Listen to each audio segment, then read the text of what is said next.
समझ नहीं आ रहा अपने सैलरी इंक्रीमेंट का क्या करूं। बेटा इतना क्या सोच रहा है? अपने म्यूचुअल फंड्स के एसआईपी का टॉप अप करा ले। This is the right time. क्या? समझ में नहीं आया। बेटा इतना क्या सोच रहा है? अपने म्यूचुअल फंड्स का एसआईपी टॉपअप करा ले। This is the right time. अब समझा।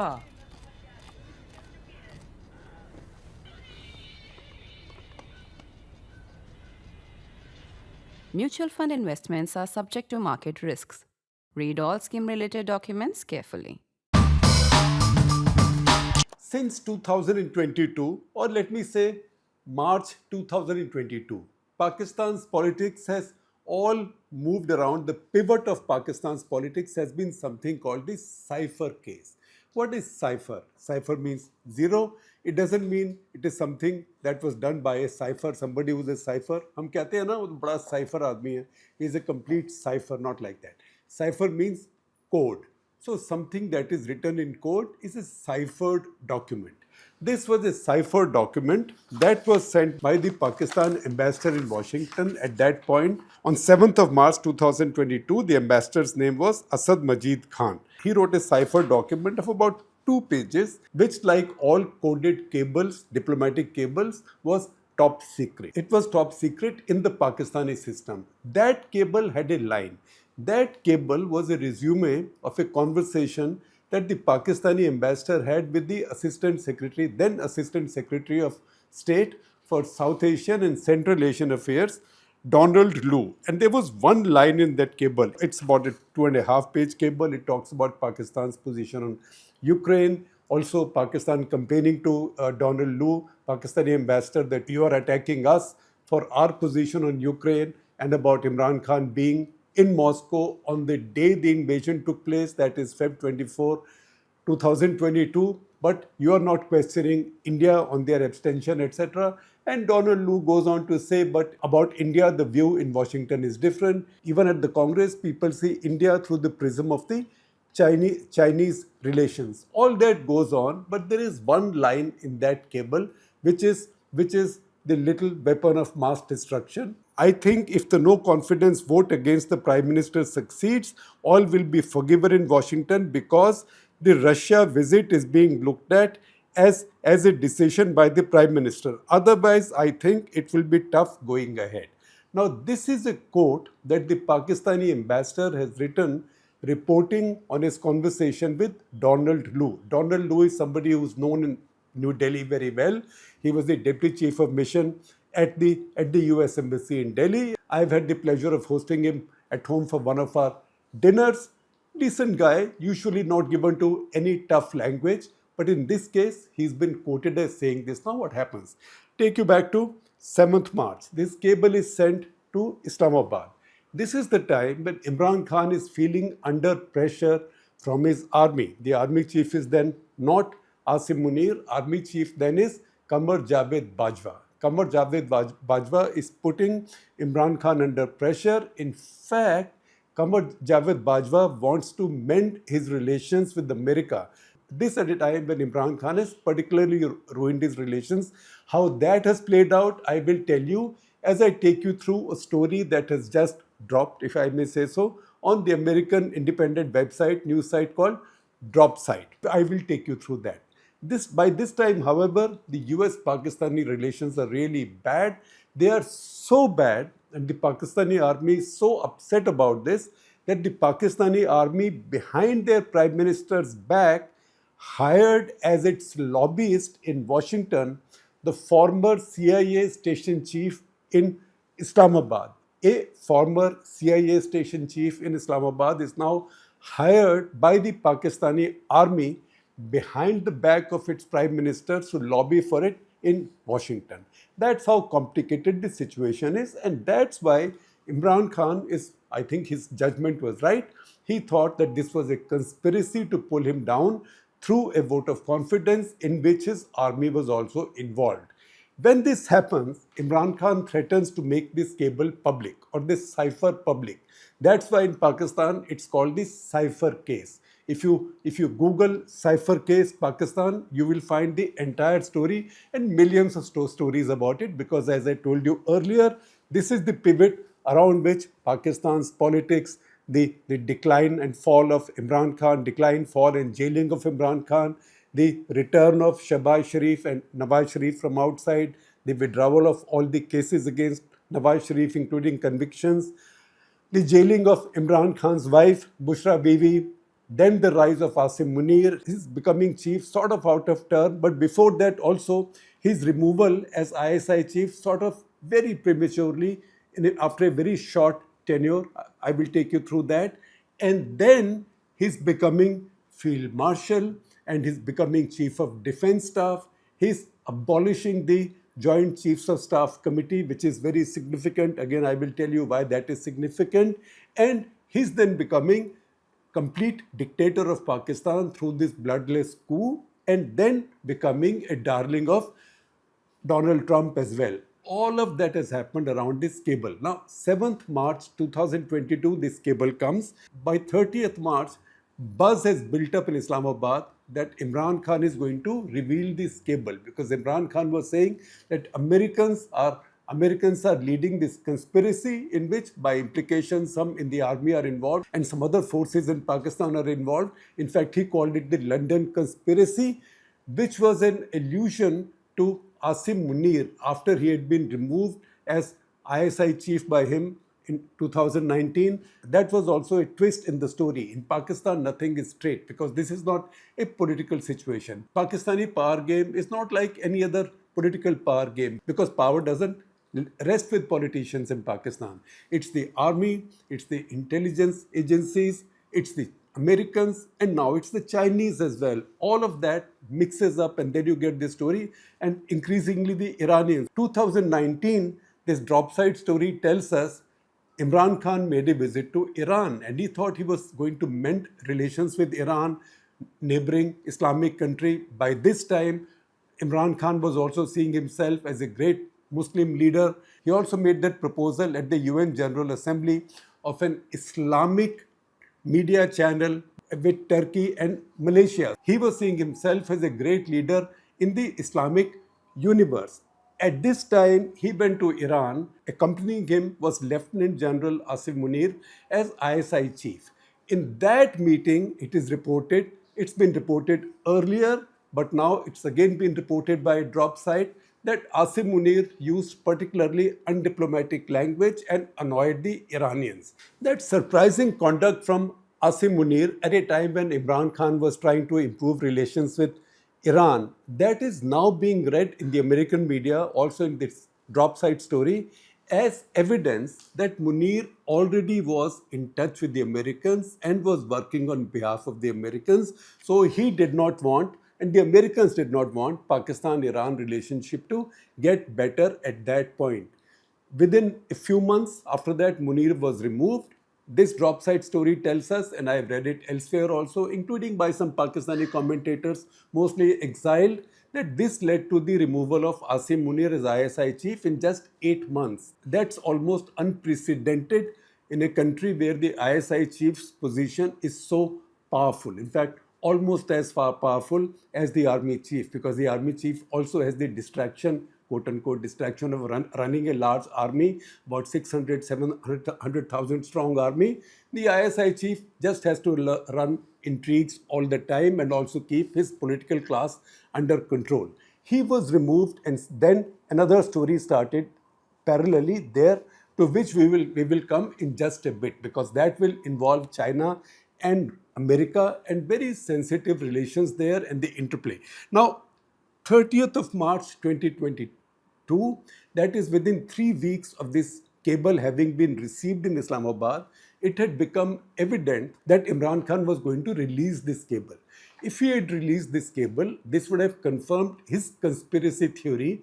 This would have weakened those planning a no confidence motion against him. This would have also weakened his army, because he would have said, my army is in cahoots with the Americans.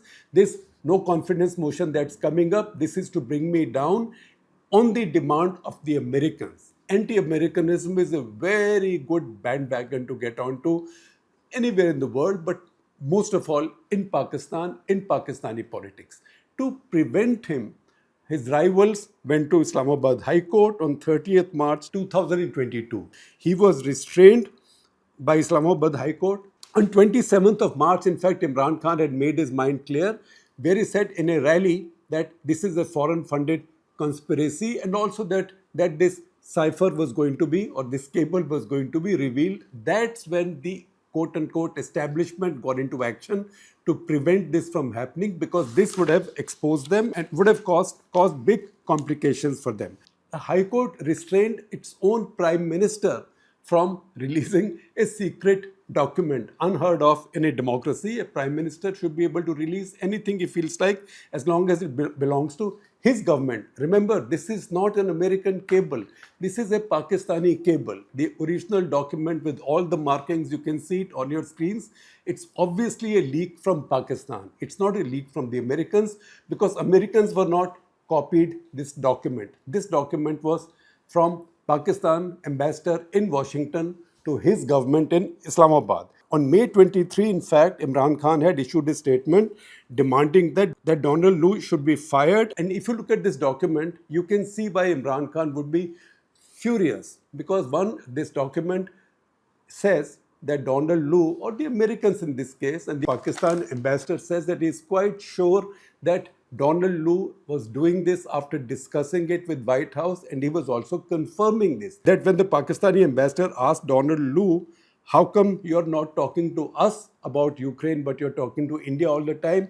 He said, look, we can't talk to your government right now, given the current political turmoil in Pakistan. That's because of the oncoming vote of no confidence. Now, this vote of no confidence was successful. Soon enough, Imran Khan lost power, and then we know what happened. Now, if you see this drop site story, earlier intercept stories, many other stories which have come out in international media, also in Pakistani media, also what's been said by many well-known Pakistani journalists, commentators, most of them in exile, then you can put this story together. First of all, there is no doubt that Bill Burns, then CIA chief, he visited Pakistan in June of 2021. The Dawn reports, some archival research shows that Dawn says April, but I think I'm more willing to go with the June 21 dateline. So June 21, he comes to Pakistan, and he wants to meet the Pakistani Prime Minister, namely Imran Khan. Imran Khan refuses to meet him. Why? For the same reason that the Prime Minister of Nepal now refused to meet Sergio Gore, or refused to meet any other foreign ministers coming in, because he says, I am Prime Minister, I will meet somebody of my stature. In this case, Imran Khan said, who's CIA chief? He can meet his counterpart. I will meet my counterpart, or talk to my counterpart. Who's Joe Biden? Joe Biden did not like Imran Khan. In fact, Joe Biden came to power just a few months earlier. In January that year, he took over power. He was inaugurated, succeeding Trump. He saw Imran Khan as just a usurper, did not take him seriously. Maybe he was also affected with the bonhomie between Imran Khan and Trump from when they met during the UN General Assembly session of 2019, September 2019. That's when Imran Khan and Donald Trump had gotten along really well, and Donald Trump had even raised a lot of eyebrows in India by saying that he was willing to help resolve the Kashmir dispute. In fact, it's the last time any American leader of consequence has talked about the Kashmir problem or the Kashmir issue. June 21, William Burns was in Islamabad. Why? He knew that at some point America will withdraw from Afghanistan. Also, at some point, negotiations will reach some stage with the Taliban. Americans wanted to protect themselves, and until then, they wanted to keep the Taliban in control and protect their regime in Kabul. So they wanted territory in Pakistan, facilities and bases in Pakistan, especially to be able to carry out drone strikes as they used to do in the earlier days through Pakistan. Imran Khan, first of all, refused to meet him, and after that made it very clear that he was never going to allow his territory to be used for any operations against the Taliban in Afghanistan. In the same month, Imran Khan spoke to Axios co-founder Jonathan Swan, Axios these days we see all the time because of Barack. Ravid stories looks like Trump does nothing without telling him first, or maybe sometimes he tells him stuff but doesn't do it. But Trump stories, Trump's mind comes out through Barack Ravid of Axios. So Axios co-founder Jonathan Swan interviewed Imran Khan, where Imran Khan said on the question of offering facilities to the Americans for operations in Afghanistan, absolutely not. There is no way we are going to give any basis. Any sort of action from Pakistani territory into Afghanistan? No, absolutely not. Now, within weeks, this is July, within weeks, Kabul had chaos, as we know, by 15th of August. Now, this is one of those vagaries of the history of the subcontinent. Two major events which have happened in the region, which you can say were worked adversely to India's interest, have happened on 15th of August. That is the assassination of Mujibur Rahman in Bangladesh in 1975, and then the Taliban takeover in Kabul in 2021. Maybe just a coincidence. There are 365 days in a year. Coincidences are statistically possible, although they look sort of odd. Nevertheless, by 15th of August, the Taliban had taken over, and the American withdrawal was chaotic, reminding people of what had happened in Vietnam. It made Biden look bad. It blighted his presidency, the rest of it, and also in many ways contributed to the defeat of the Democrats and the victory of Donald Trump, because Democrats were seen as weak now. The run-up before that was actually quite fascinating. When Trump was in power the first time, Pakistan had actively brokered negotiation between the Taliban and Trump. This is when Trump had his special envoy, who continued to be Biden's special envoy to Afghanistan and to Doha negotiations in Qatar, Zalmay Khalilzad. Zalmay Khalilzad, by the way, after having been very sympathetic to Pakistan on many issues and very sympathetic also to Taliban, has now got completely turned off. He's really furious that Imran Khan was removed and was jailed, and he's been tweeting in anger against the Pakistani regime today and demanding Imran Khan's release. That said, it was also in this period that Pakistani military was getting wary of Imran Khan, because they thought Imran Khan was following a policy of being equidistant between America and China, of neither seeming to be aligned with America or nor with China. That is not something that the Pakistani army wants, because they depend on both for different things. And the Pakistani army now thought that this was a formula for Pakistan's isolation, which they did not like. This is when, I told you earlier, they hired their own lobbyist in Washington, because they wanted to cover that base. On the Russian invasion of Ukraine, the fact that Imran Khan was scheduled to travel to Moscow was well known. The US wanted him to cancel that trip because they knew that an invasion was coming any day. So again, it's now been reported that days before the visit, Jake Sullivan, who was then Biden National Security Advisor, he called Moeed Yusuf, his counterpart in Pakistan, advising him to tell the Prime Minister to cancel his trip. But Imran Khan did not listen. The pictures and videos of Imran Khan shaking hands with Putin on the day of the invasion became the abiding image of the US-Pakistan relations of that period, and that caused a great deal of damage. On April 9, as I told you, in the vote of confidence, maybe as Donald Lu had wished, Imran Khan was removed. It was a rigged vote of confidence. Everything in Pakistani democratic process over the past 10-15 years has been rigged. This was the most rigged of all. He was removed in that rigged vote of confidence. Within months, now drop site reports, Pakistani artillery shells and other munitions were on their way to Ukraine. These supplies were being sent through intermediaries, American intermediary companies. So Ukraine was not short of ammunition. Now this is something which would have also played out in a certain way with the Chinese. It would not have pleased the Chinese, because they would have seen this as Pakistan once again getting close to the Americans. Pakistan had already begun to get benefits from this process. The IMF facility, the stabilization facility of $3 billion at a time when Pakistan was totally out of foreign exchange, it came in July 23. with American intervention, and that was the direct benefit of Pakistan's shift in policy on Ukraine. February 24, Pakistan rigged its election. How do you rig an election? You tell the most popular party that you are disqualified, you can't contest. You take away their election symbol. You put their leader in jail, then also his wife in jail. Lots of people get elected, even as independents with affiliation to that party or loyalty to that party. You don't even give them registration certificates that they had won the election. So this was a completely fixed election in Feb 24. In this case, the American administration stayed out of this because by this time, Pakistan had mended its relationship with the Americans.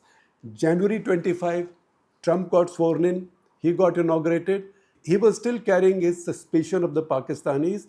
Within his administration, there was a tussle. And as often happens with regard to Pakistan, Pakistanis have always maintained very deep professional to professional or inter-institutional relationships with the CIA because they've been partners in crime with the CIA for more than half a century now, but also with the Pentagon.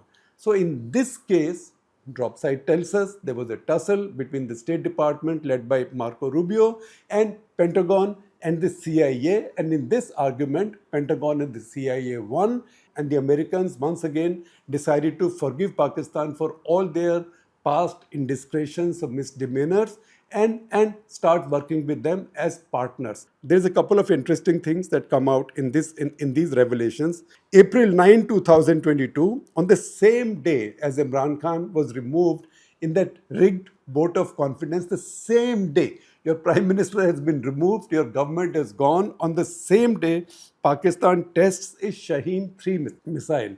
This Shaheen-3 has the range of 3,000 kilometers. The important thing is that so far, it was understood or presumed that all of Pakistani missiles are aimed at India.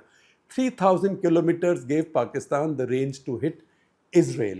And that got the Americans immediately worried. Qamar Javed Bajwa, later in the year, General then, Army Chief then, in October that year, he came to Washington to mend his relations with the Americans, met all the top advisors and cabinet members, Secretary of State, Secretary of Defense, NSA, etc. He committed to them that Pakistan will keep the range of its missiles just short of Israel. It will rein in its military, limit its nukes, and also move away from China. When he came back, now this is a claim in the Dropside report, because they also claim to have seen perused Pakistani secret documents, and they must have access to some, because otherwise this cipher or this cable would not have been made public like this. They say on his return, Qamar Javed Bajwa called the commander of the Strategic Planning Division, SPD, a strategic planning division in the pre-Munir era, in the pre-Field Marshal Chief of Defense Forces, CDF Munir era. SPD used to control the nuclear weapons, the strategic weapons. They reported to Chairman of Joint Chiefs of Staff Committee, who in turn reported to the Prime Minister. So there was a system of checks and balances and multi-level clearances for the use of nuclear weapons in Pakistan. SPD chief, to be sure, was not answerable to the army chief. So the army chief, Qamar Javed Bajwa, comes back from Washington and speaks to the SPD chief and gives him these instructions. Limit the nukes, keep the missile range short of Israel, etc. SPD chief refuses to listen to him because everybody now knows that the power situation in Pakistan is changing. Soon there will be a new boss. What's happened subsequently is worth noting.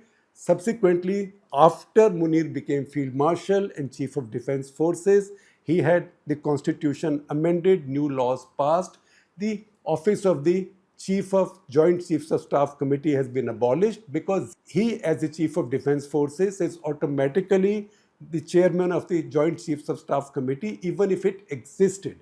And he does not report to any army chief or anybody, which means that now all of Pakistan's nuclear weapon control is with one man, namely Field Marshal Asim Munir. So to that extent, it's an important point. Whatever system of checks and balances and multi-level clearances was there for nuclear weapons use in Pakistan is now gone. It's all with one man. And what is it, Bajwa, who made these commitments to the Americans, as I listed to you? What did he tell his SPD chief? He said, look, American experts will come or American delegations will come, give them access to some of your nuclear sites so they can verify that we are keeping the promises that I have made. SPD chief tossed that request. He did not bother. In the same month, Biden spoke out, which was unusual for him, and he said Pakistan may be the most dangerous nation in the world. They have nuclear weapons whose control is without any cohesion. This logically follows from the earlier sequence of events that I have listed for you. Now, Munir became chief on November 22. How he became chief is something on which we did an entire episode of Cut the Clutter. I will share a link with you. You can see that.